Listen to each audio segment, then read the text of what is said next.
To Risky Road's top dying while trying to slide on the Bloodhounds. To a Bloodhound affiliate getting his private part off. Getting private part off.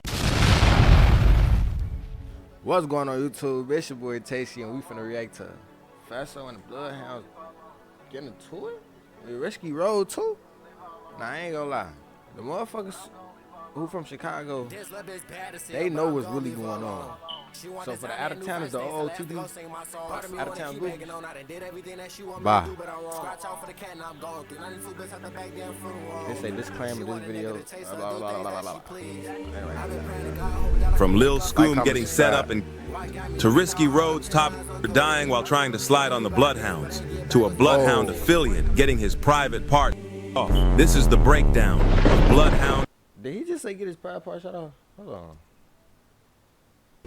To Risky Road's top dying while trying to slide on the Bloodhounds. To a Bloodhound affiliate getting his private part off. This is the breakdown of Bloodhound.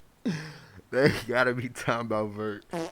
And Risky Road's deadly beef. Risky Road and Bloodhound are both well-respected gangs in Chicago and are also both blowing up in the music scene. Unfortunately, their ties to other gangs has them beefing and it turned deadly in a short period of time. See, Risky Road is a set from the Hundreds that is located on the 104th and Maryland block, which is only an 11-minute drive with traffic from the Bloodhound's 79th and Maryland block. This whole beef started way back when rapper Lil Scoom dissed Lil 30, who is from the Get Busy gang that is tied in with Risky Road. Lil 30 was killed for taking Lil O's gun and taunting him about it online. Nah, I ain't know all that. I heard about it, but I ain't know all that.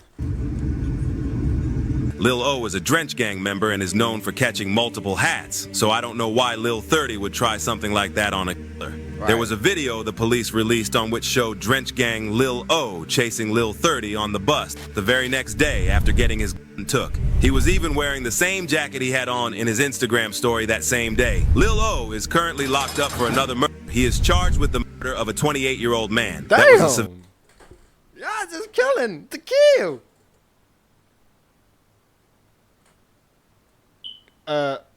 Somebody call 911. Civilian and was mistaken for another person. Now, ever since Lil 30 died, Risky Road has been terrorizing the streets of Chicago. They were looking for any reason to kill anybody dissing. Since Lil Scoom is a rapper that was blowing up, it would be a little bit harder to catch him outside, so Risky Road would get females to set him up. These females would be none other than Nenny Brooks and Journey, who has now started a rap career. There would be a video going around of Lil Scoom, his homie Lil Will, Nin Brooks and Journey all standing on the porch waiting for someone to open that door. Right. The whole video just gives off backdoor vibes, from Ninny walking slow behind them and texting on her phone, to Journey circling around Lil Scoom and flashing her phone to get the shooters ready. Lil Scoom would end up making... If you are facing the right, bro, and you just walking around with no heat, get a heat. The fuck is going on? Either that or move. Like, y'all be doing this to y'all so, bro. It in the house, but he would be paranoid the whole time. He would even text his mom telling her that something was off. As Lil Scoom was leaving, him and his homie Lil Will would be ambushed outside the house. Lil Scoom was hit multiple times in the chest, and Lil Will was hit in the legs. Risky Road members even claimed that Lil Will allegedly got his private part off. Despite all those he took, Lil Will ended up making it and is doing well. Oh, so Vert not the one who got his dick shut off. It was Lil Will. Lil Scoom tried to run, but wasn't fast enough for these. He would lose his life that night on July 7th, 2024. After news broke that Nenny Brooks backdoored Scoom, she would book a one-way ticket out of Chicago and never come back. Not because she was scared of the police, but because she knew if the Bloodhounds find her, that it would be over for her. She would be spotted in Minnesota, but luckily the person that spotted her left her alone. Just a couple hours after Lil Scoom's was killed, a Risky Road member would repost a picture of Lil 30 captioning it, "Love you, bro. You know we gon' handle anybody playing with you," which pretty much confirms Lil Scoom was set up and killed for dissing. One thing Chicago gang members are known for is self-snitching, since the police here don't care about murders as much and literally can't keep up with solving them. Gang members would let everybody know who they killed and still get away with it. A fan would act like he's a part of the Bloodhound gang and would DM the alleged of Lil Scoom. He goes by Risky Road Turbo. He is alleged to be one of Risky Road's top-ranking shooters and is a certified crash dummy. Turbo has a long history in these streets and is well respected for all the hats he's caught. In the DMs, the fan would basically get Turbo to admit he's Lil Scoom and mention how Lil Will got lucky that night. Turbo would even want to go hat for hat with this fake op, which is insane. This just goes to show you how slow these killers are. Even though Risky Road got the mill ticket Lil Scoom out the way, they wanted more famous hats. Right. On September 28th, CEO Hawkham, a rising artist from Risky Road, would suit up and go on drill broad daylight on the Bloodhound's block. There would be a video leaked of CEO Hawkham hanging out the car shooting. And not even 2 seconds of him, he would get his split open. After getting head tapped, CEO Hawkham was dangling out the car like an inflatable tube man outside of a car dealership. His homies would have to stop to put him back inside and drive him to the nearest hospital. Unfortunately, CEO Hawkham would die 2 days later. Now rumors would spread that Q50 was the one who had tapped him and sent him back to the gulag, but we don't know how true that is.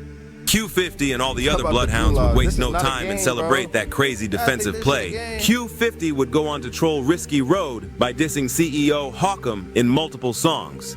He would drop a song called King Draco. Right. It was supposed to be a tribute song to Lil Jeff, but it's not a Q50 song if he doesn't diss the ops at least a couple times in each verse. He would go on to say, "Rookie, Risky Road wasn't ready. Head tap, turn his to a veggie." He would even diss him in another unreleased song. It would be something along the lines of Risky Road. He tried to slide, and you know that it went left. With him dissing and all the rumors of him being behind that hit, Q50 would become Risky Road's next target. After an unsuccessful mission, Risky Road would get the drop on Q50 at a studio in Chicago. Q50 was filming a vlog with a well-known YouTuber, Brandon Buckingham, and was also with famous Philly rapper Skrilla.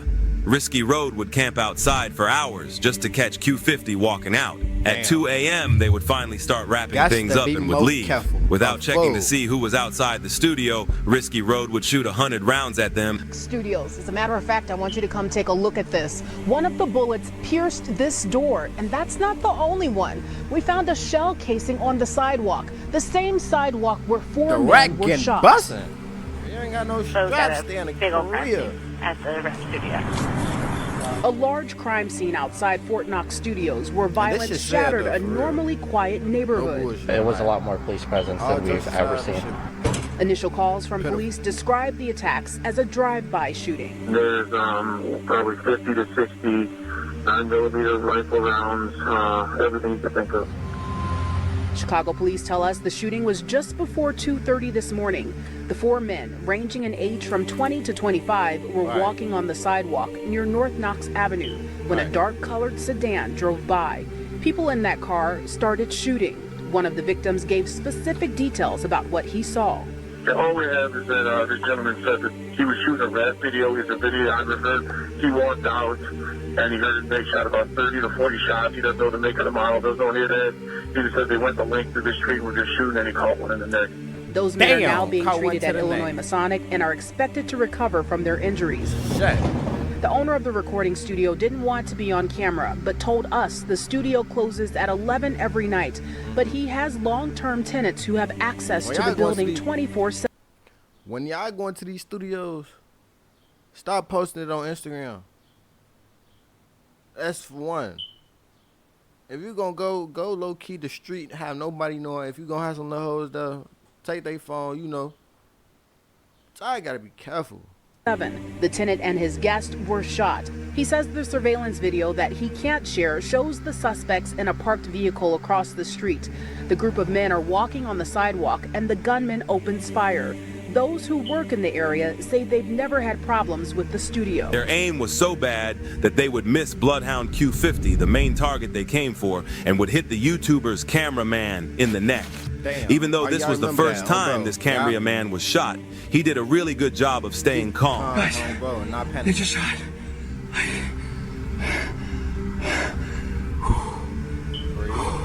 Breathe. They just shot. A lot of shots. I didn't get hit. I don't think so. You did. I'm okay. You definitely got hit, my boy. Stop saying you don't think so. Your adrenaline rush, you don't feel the shit. Once you get up, you gonna burn. Ah! I busted my knee, my hand. Well, there's blood all over me. Did I get hit? Yes, you did. Where's on my hand? You got hit, my boy. Did I get hit? Yes. All of you did. Oh, did I get hit? Yes. Did I get hit? Yes. Oh, I got hit. Yes. Okay. Okay. I gotta call somebody. I don't know how to react.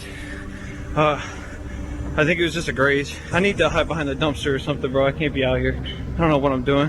I don't know if Risky Road is purposely trying to people's private parts off, but they were so close to cheddar bobbing Skrilla, they would hit him in the upper thigh. Both the cameraman and Skrilla survived. That shit happened. Is your heart racing like, yo, I could die? Like, you know, like that just seems unexpected. Like you know, when I got shot, I'm like, damn, I'm not even one of them to get shot. I'm like, damn. You in the crowd, you with the crowd. Brr, brow. And then my truck though I had though, the bullets hit the tires too, so the two front tires was flat. Till we get to the hospital, this shit closed. Is this still the hospital? Yeah, shit closed. What do you mean the hospital's closed? Closed. Shit was like an abandoned hospital. Yeah, Chicago, this makes sense. Even though Skrilla is not considered a drill rapper, he would basically acquire new ops. He would waste no time and get in the booth dissing Risky Road as if he's been beefing with them for years. He would troll them by mentioning CEO Hawkins' failed drill on the Bloodhounds. He would make a whole song dedicated to how real shit gets in Chicago. And in the middle of the song, he would say, "Trying to Troy Polamalu, Ray Lou Risky Road. Did you see up on the news who done got clapped today? Heard a done got head tapped and he done passed away?" As if that wasn't disrespectful enough, he would add an ad-lib saying, "Yeah, he a pack." A couple months go by and Skrilla comes back to Chicago, so Risky Road would send a message letting him know that they looking for him. After 2 failed hits on Bloodhound, Q50 and the rest of Bloodhound would continue on dissing Risky Road and even claim that CEO Hawkins was get back for Lil Scoom. Risky Road member Risky Bands would get tired of all that dissing and finally speak up. He would expose that Lil Will allegedly got his private part off on that same night Lil Scoom died, and also claimed they got 4 bodies on Bloodhound. So y'all want to troll today, folks? Let's troll, folks. Let's troll, folks. Let them know how fool tried to run, got caught. They got his shot off on Matt Gray. Oh, Matt Gray. It's crazy, folks. 3-4 niggas from Bloodhound got touched, folks. Lying and shit, can't even use it no more. Ass. Oh, look, name a time. And that's cute to say you can't use your private no more? That sounded a little zesty to me. You look, came on our block even through a rock. About this man, Ain't even been in our area and threw a rock at us before. Now, on the other hand, I don't know who those 4 bodies are, but he does go on to confirm they caught Ty on 79th in front of a liquor store. He would also go on to troll them for not getting back for Lil Scoom. They even have their youngest itching to kill Q50. This young crash dummy would preview some of his music, and this all he had to say about Q50. I catch the for Bloodhound. I'm gonna dump to my clip, get empty, and that's my last response. Ain't no more distance, Taco. Q50, bitches died, but that case is over, so I'm just gonna speak on Wendy. How many homies you lost in the past? Yeah, you don't know, the way too many. Hey, that's one on the drill, they're rookie shit, nigga, you tryna fool the city. Let them die, there ain't nobody to slide, nigga, you should've died right with him. Love her high, he ain't really want to smoke, but no, you can't play in the middle. He would even explain what the gang Hawkins means to try to save Risky Road from a pending RICO. Sure. Hey, look, let me break something down for y'all. Y'all know how y'all be always hope. Y'all gotta know what hope stand for. Like, it's humble, accountable, wealthy, king. Don't matter. I really don't be breaking it down to people, but this dick riding, this thing, oh, this gang banging. It's not even no gang banging. It's humble, accountable, wealthy kings. I don't want to have to keep breaking that down to people. Good save for the Rico, but this war started over some words and turned deadly, which shows you how quickly things escalate in these Chicago streets. YFG Fatso, another up-and-coming Chicago artist, who is from the YFG gang, was beefing with Lil Scoom before he died. They were beefing over who stole whose song lyrics. Even though YFG was locked in with Bloodhound, they would have to cut ties with each other and start a new war. Since Risky Road is beefing with Bloodhound, YFG would click up with them and start hanging around them. Summer is around the corner, and you know that's hat catching season in Chicago. Kind of like the NBA Summer League, but with switches and Warzone weapons. I hope both Bloodhound and Risky Road stay out the way and focus on one goal, which is making it out of the trenches. Comment down below and let me know your guys. I ain't gonna lie, man. All this shit is dumb and stupid. Y'all like, comment, subscribe, though.